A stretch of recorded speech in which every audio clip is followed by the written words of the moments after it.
Assalamualaikum warahmatullahi wabarakatuh, sahabat-sahabatku dimanapun Anda berada. Semoga kebahagiaan, keberkahan, kesuksesan bersama kita, keluarga, dan orang-orang yang kita cintai. Amin amin ya rabbal alamin. Salam NKRI harga mati, salam Pancasila Jaya, salam sejahtera untuk kita semua.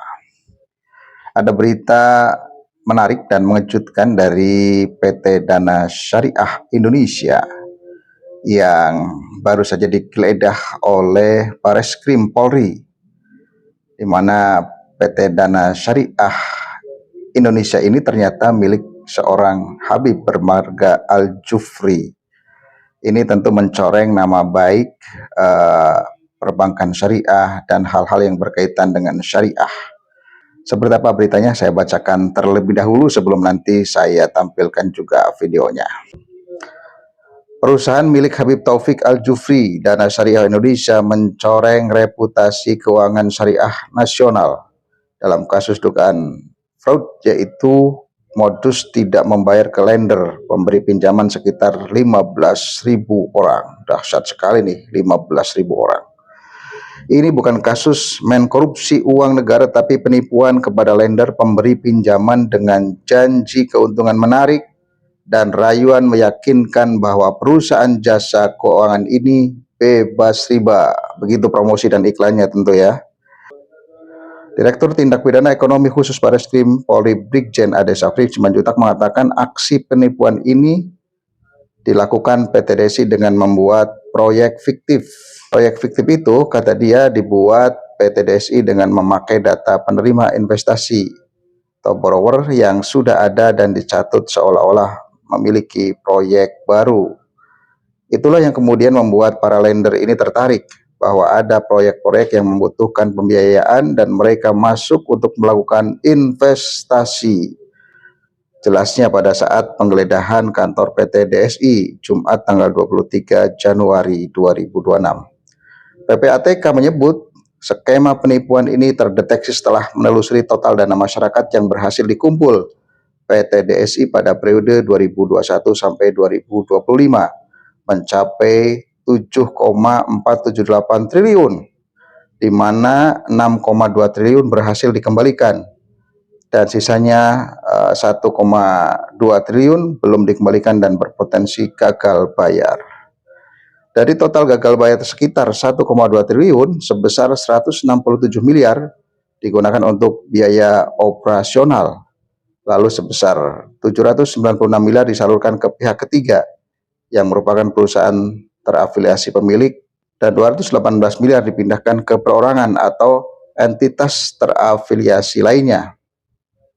Perusahaan pinjaman online atau pinjol PT Dana Syariah Indonesia DSI terindikasi melakukan kecurangan atau fraud.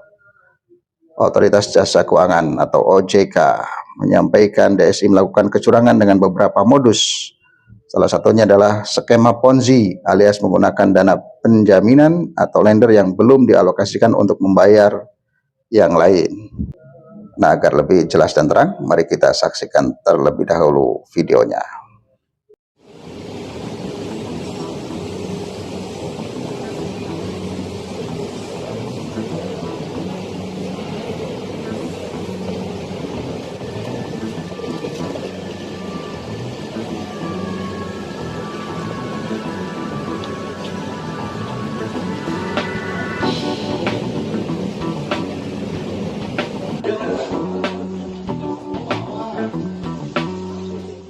Diduga terlibat penipuan, penggelapan hingga tindak pidana pencucian uang, kantor PT Dana Syariah Indonesia yang berada di kawasan pusat perkantoran SCBD Jakarta digeledah penyidik Direktorat Tindak Pidana Ekonomi Khusus Bareskrim Polri Jumat 23 Januari 2026. Penggeledahan dilakukan setelah adanya laporan dari para nasabah serta temuan otoritas jasa keuangan.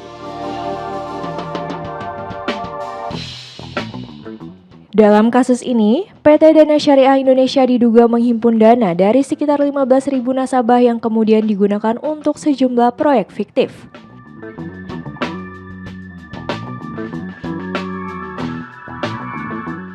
Berdasarkan hasil temuan OJK, total kerugian nasabah akibat praktik tersebut diperkirakan mencapai 2,4 triliun rupiah.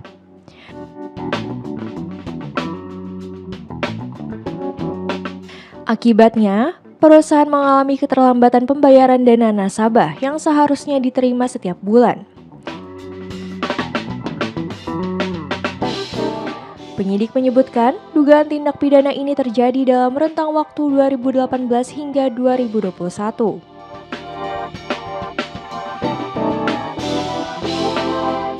Sementara pada tahun 2025, penyidik mulai mengidentifikasi adanya unsur pidana dalam pengelolaan dana tersebut.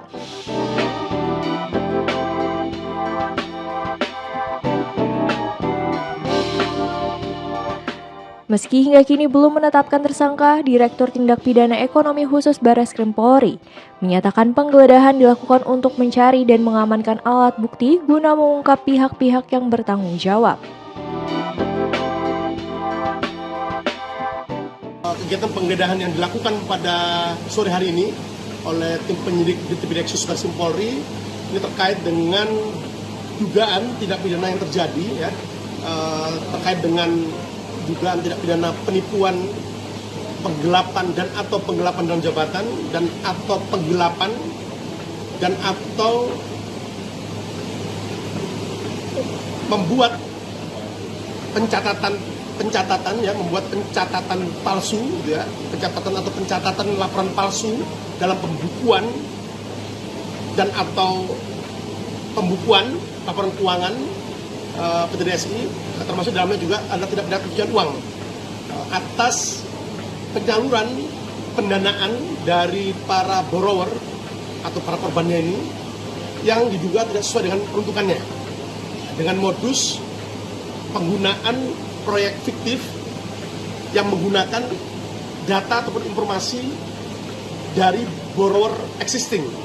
Jadi artinya borrower existing ini adalah ataupun existing borrower ini adalah merupakan peminjam lama dalam ikatan perjanjian aktif dan masih dalam aktivasi angsuran aktif, gitu ya, digunakan kembali namanya, entitasnya oleh pihak PT DSI ini dan kemudian dilekatkan kepada proyek yang diduga fiktif. Sampai saat dilakukan penyidikan, jadi penyidikan terkait terhadap penanganan perkara akuo telah dilakukan dimulai pada tanggal 14 Januari 2026 dan sampai saat ini telah dilakukan beberapa langkah-langkah penyidikan yang dilakukan. Yang pertama, penyidik telah melakukan pemeriksaan terhadap 28 orang saksi dari berbagai klaster, gitu ya, baik dari korban atau dalam ini adalah pihak lender atau milik modal seperti itu, kemudian yang kedua dari pihak borrower, kemudian dari pihak PT DSI sendiri maupun dari pihak OJK. Selanjutnya di tahap penyidikan ini juga penyidik telah melakukan penyitaan terhadap beberapa barang bukti, baik itu merupakan barang bukti elektronik maupun dokumen maupun surat terkaitan dengan pencatatan laporan palsu, gitu ya, pencatatan laporan palsu pada pembukuan ataupun laporan keuangan yang dibuat oleh PT DSI terkait dengan penyaluran dana masyarakat dalam ini lender yang diduga tidak digunakan sesuai dengan peruntukannya. Tempus kasusnya ini kapan sampai kapan, sama proyek fiktifnya itu seperti apa sih, Pak? Ya. Jadi yang pertama bahwa dugaan tindak pidana sebagaimana tadi yang saya sebutkan, baik itu di penggelapan dalam jabatan dan atau penipuan melalui media elektronik, kemudian membuat catatan ataupun pencatatan laporan palsu pada pembukuan maupun laporan keuangan yang dilakukan oleh PT DSI, gitu ya, terkait dengan penyaluran pendanaan dari para borrower ataupun dari para lender yang merupakan masyarakat yang menjadi korban dalam perkara akuo ini.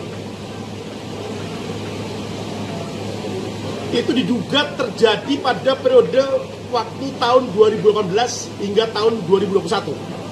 Jadi PT DSI ini sendiri telah terdaftar di tahun 2018 dan memperoleh izin usaha dari OJK itu sejak tahun 2021.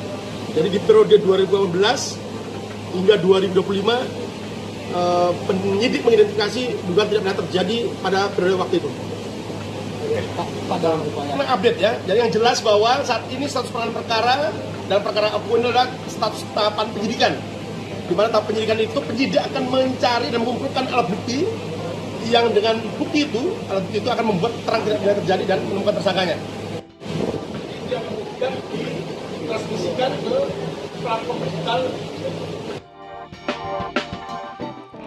Dalam penanganan kasus ini, penyidik Tipideksus Bareskrim Polri telah memeriksa 18 orang pegawai PT Dana Syariah Indonesia, termasuk pejabat dan jajaran manajemen yang terlibat dalam pengelolaan dana para nasabah.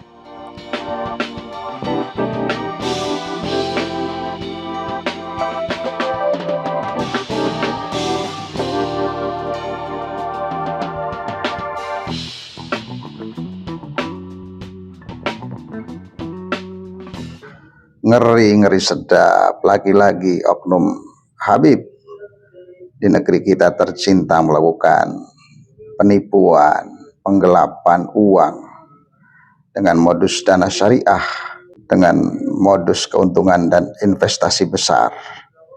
Ini nggak ubahnya seperti Bang Emok ya, cuman ini dikemas dengan PT yang modern, dengan PT yang profesional, tapi ujung-ujungnya merugikan nasabah, menipu nasabah. Mari kita selalu waspada dan tetap berhati-hati dalam berinvestasi. Jangan sampai kita terjebak oleh rayu-rayu manis, iklan dan promosi. Ini saja, semoga bermanfaat. Assalamualaikum warahmatullahi wabarakatuh.